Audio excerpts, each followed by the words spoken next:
17 বছর বা 15 বছর বা 15.5 বছর যদি কল্যাণে কেউ কাজ করে, মানুষের উন্নয়নে যদি কাজ করে, তার পদ্মা সেতু নির্মাণ যদি মানুষের কল্যাণে হয়, তাহলে 15.5 বছর ক্ষমতায় থেকে তার তো অন্তত জেলে যাওয়ার কথা, তার তো হেলিকপ্টারে চলে যাওয়ার কথা না। মানুষের কল্যাণে কাজ করে কেউ যদি হেলিকপ্টারে চলে যায়, বুঝতে হবে এই কল্যাণটা যত না দেশের জন্য মানুষের জন্য করেছে,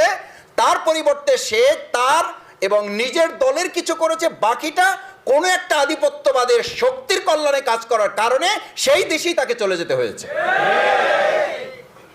এটা বোঝার জন্য কোনো পিএইচডি ডিগ্রি দরকার নেই, এটা বোঝার জন্য এমফিল করার দরকার নেই, এটার জন্য মুহাদ্দিস মুফতি হওয়ার দরকার নেই, মুফাসসির হওয়ার দরকার নেই,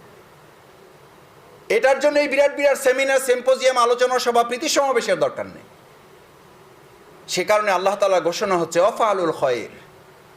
তোমরা সমাজ মানবতার কল্যাণে কাজ করো।